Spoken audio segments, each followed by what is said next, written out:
Hi guys, this is Legend and welcome back to my YouTube channel. So for today's video, ano nga ba yung pinakamagandang job offer or kung ano yung pipiliin mo? Kasi yun yung pinoproblema ng kapatid ko, kung ano yung pipiliin niya kung halimbawa may employer.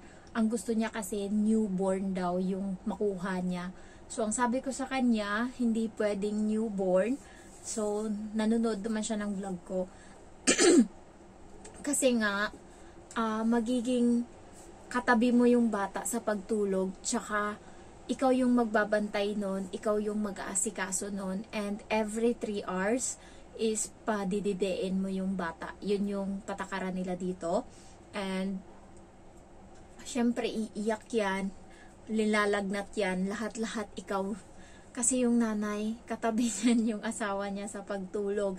Ikaw lang yung mag-aasikaso sa bata. And also, kapag newborn, maraming arte. Marami silang arte. Katulad ng paano mo lilinisan yung bote ng bata, kung paano mo gawin, kung paano i-barf, lahat-lahat. Mas maselan. Times 5 yung kasilanan kapag sa Pinas. So, nakamas ka parate kapag newborn yung hawak mo. Ayan, totoo yan. Marami ako nakikita niyan sa train na nakamas yung mga helper nila kapag yun yung may hawak ng newborn. Kaya sabi ko sa kapatid ko, inaano niya na newborn kasi daw maturuan niya pa yung bata, ganyan-ganyan. Hindi daw yung bata yung ugali kasi kapag malaki, mahirap na. Sabi ko, hindi. Kunin mo yung 3 taon, 4 na taon kasi yan, pwede mo pang utuin yan, tsaka pwede mo pang mabago yung ugali niyan. Katulad ng alaga ko, salbahe yan dati, pero nagawa ko siyang baguhin, nagawa ko siyang ngayon, okay na siya. Awa ng Diyos, sobrang niya na, sobrang tino niya na, malayong malayo sa dati. So, yun yung sabi ko sa kanya. And, ang pinakamaganda talaga or ang pinaka right age ng bata na kukunin nyo is, ang edad is 3 years old, 3 or 2 years old, 2, 3, 4, 5, 6, ayan, pwede pa yan, mauto mo pa yan. Pag 7, 8, 9, 10, hindi mo na siya mauuto. So, may chance na mahirap sila, lalo pag iba yung nakagisna nila, iba yung nagpalaki, salbahe sila dati, so hindi mo na mababago yan. Wala na talagang gamot yan. Pero pag mga 3 years old, kaya mo pang utuin yan, lalo pag wala parate yung mga magulang sa bahay, ikaw mag-aalaga. Katulad sa akin, nai-explain ko sa kanya kung bakit mali to, kung bakit ganyan.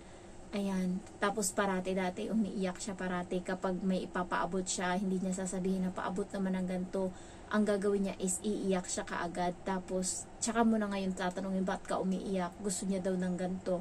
So sabi ko sa kanya, bakit kailangan mo pang umiyak? Pwede mo namang sabihin niya nang hindi ka umiiyak. Akala mo ba, ano makukuha mo sa pag-iyak? Pula yung mata mo, masakit yung lalamunan mo, may sipon ka, ang pangit mo. Ginanon ko yan siya. Kaya natuto na siya, hindi na yan siya umiiyak. Tsaka ngayon, pag umiiyak siya dati, nga talaga ngayon, pigil luha. Pigil. Nakaganon na siya. Tapos yung luha niya tumutulo. So, tinatry niyang hindi ngumawa kasi ayaw niya. Sabi ko kasi sa kanya, pangit-pangit mo.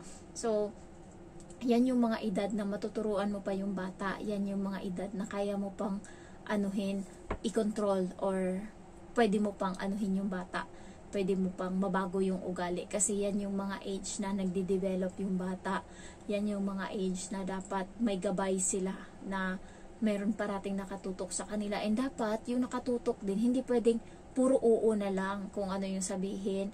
Dapat nandyan din ikaw na magtama ng mali ng bata. Pero ang problema dyan is kung yung parents is ayaw na dinidisiplina mo yung bata. Yan yung mahirap. Ayaw nila na pagsalitaan mo, ayaw nila na turuan mo na ganyan. Kasi nangyari yan doon sa isa kong kaibigan. Nakita siya ng tatay na dinidisiplina niya yung bata. Nagalit yung tatay. Hindi sinabi sa kanya, sinabi sa asawa. Pagsabihan mo yung katulong natin kasi nga ginanto niya yung bata. Ayoko ng ganyan. Ayoko ng tinatrato ng ganyan yung anak ko. So sinabihan ngayon ng asawa, ng babae, yung katulong. Tapos sabi naman ng katulong, sinunod ko lang yung sabi mo sa akin na disiplinahin ko yung bata. So, yung dalawa yung nag-away hanggang sa napalayas yung katulong kasi nga ayaw ng tatay.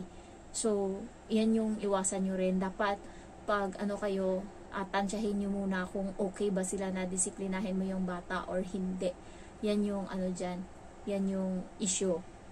Next is, nangyari yan sa akin dito, naglalaro kami ng bata. Nagulat na lang ako kasi nawakan ko yung laruan niya, yung Play-Doh.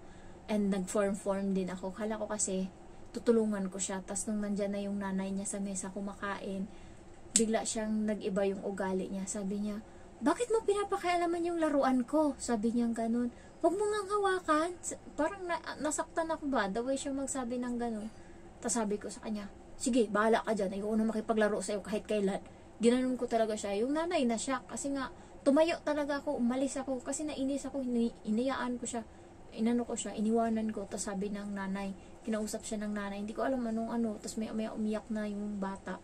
So, akala siguro ng nanay, totoo yung sinabi ko na ganito talaga. Pero sinabi ko talaga yun. Ang gusto kong makita yung reaction ng nanay. Yung nanay, kakagising lang nun eh. Walang pasok sa school yun. Siguro mga July yun nangyari. So, tumayo yung nanay. Tapos, yun, kinausap niya yung bata. Pero at least, alam ng nanay na hindi talaga pwedeng basta-basta. Hindi pwede na nananahimik ako pag ginaganyan. Kaya, pag sumigaw na ako dito, punta ka na talaga sa kusina, punta ka talaga sa saan kita gusto papuntahin, kay manda ka sa akin, yung mata ko talaga nag-iba na. So, yung nanay, okay siya sa ganyan na dinidisiplina ko yung bata. Kasi nga, binibida niya nga ako sa mama niya eh, na napabago ko yung bata, yung ugali ng bata, hindi na katulad dati, nananakit, ganyan, hindi na. Tapos, nagbago na talaga siya, hindi na siya iyakin, hindi na rin siya, stop it, I don't like it. No way! Yung mga ganyan, hindi na niya ginagamit yung mga salita na ganyan. Kasi nga, sabi ko, napakawalang galang. Ginaganon ko siya. So, ngayon, okay na siya. Kaya yung right age is, nakukunin yung alaga.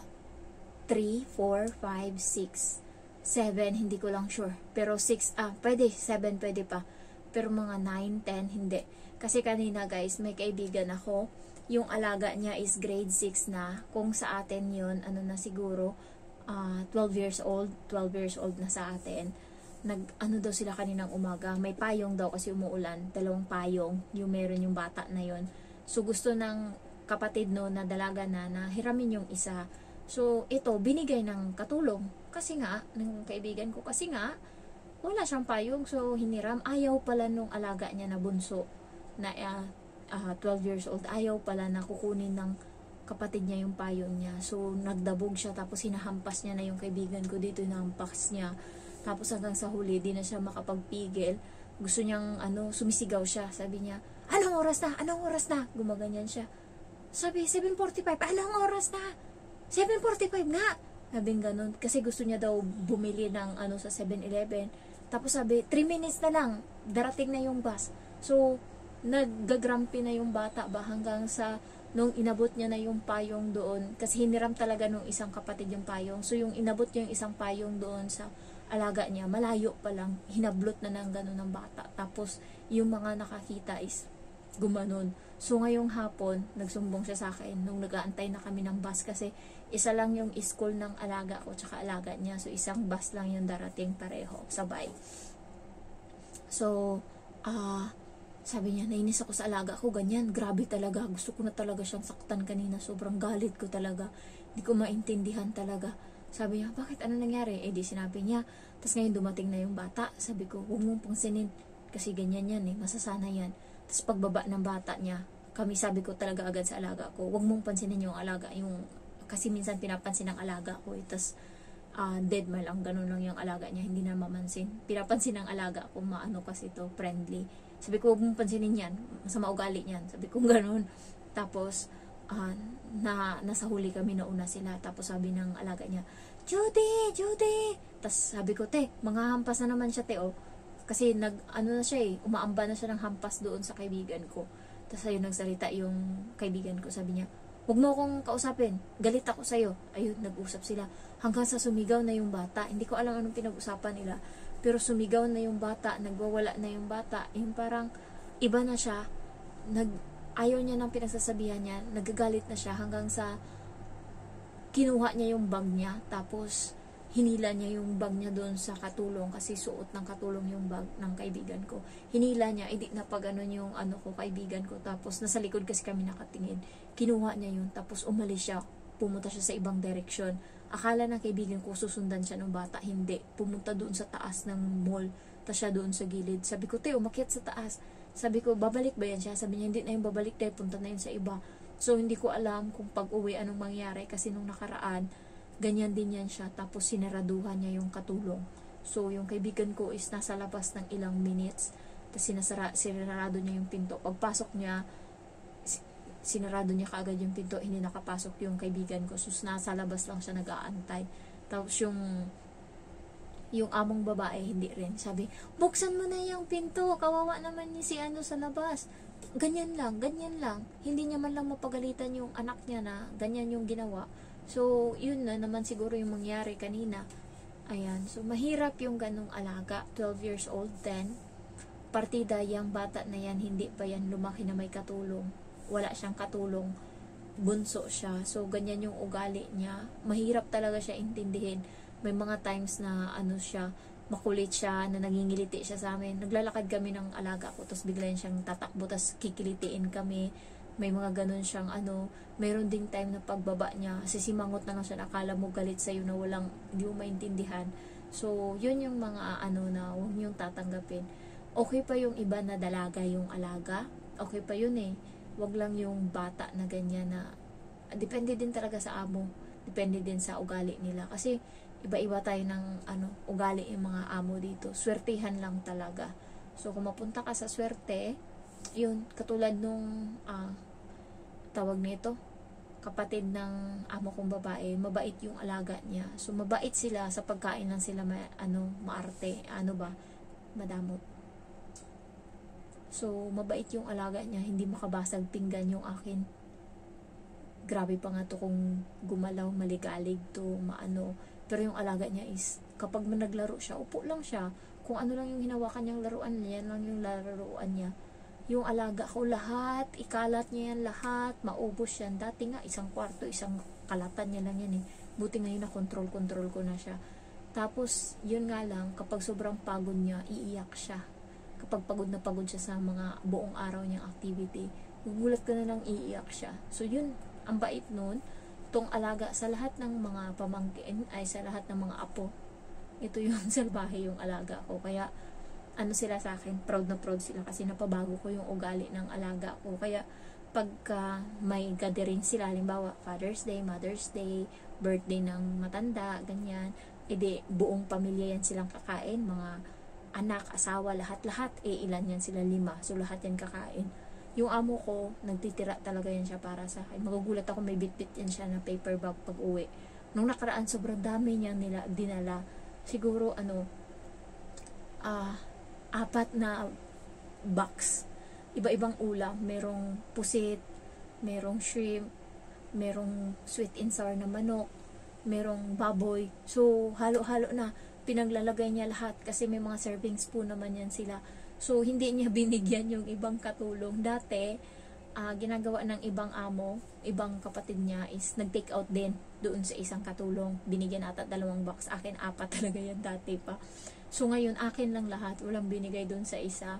So, yun. Parati niyang inaano niya na binibida. Yung matanda na babae, parati yan nagsasabi na, uy, yung tira ibigay natin kay Jen. Ganun. Kaya kilala ako ng mga kapatid ng amo ko, kahit hindi kami nagkikita-kita, kilala nila ako. Pero pag nakikita nila ako, natutuwa naman sila kasi, ayan, nakakausap ko sila. Halimbawa, nung nakaraan, sabi ng alaga ko, bakit hindi pa to nabuntis yung yung auntie ko. Tapos sabi ko sa amo, sa kapatid ng amo ko, tinatanong nito kung bakit hindi ka pa daw buntis. Sabi ko nga, wala ka pa daw anak. Sabi ganun. Tapos sabi ng ikaw, tatanungin kita, bakit wala ka pang kapatid? So, parang magaan yung nila sa akin, pero yung amo ko, yung isang katulong hindi niya pinapansin doon. Yung katulong ng kapatid niya hindi niya pinapansin. So, ayun lang, na-share ko lang, and yun, minsan yung matanda, medyo mahirap din yan. Okay lang yung mga matanda na hindi na nakakakilos, kasi kaso masakit yung likod mo nun, kakabuhat-buhat sa kanila. Pero yun, madali lang sana yun alagaan ba. Pero nag-iingay daw yun sa gabi, ganun. So, hindi rin pala. Ang dapat talaga maganda alagaan is yung mga edad is 25, ganyan na. Yung matatanda na ba, 16, ganyan. Tapos yung sa mga bata naman is 3 to 7 years old. So, sana may idea kayo.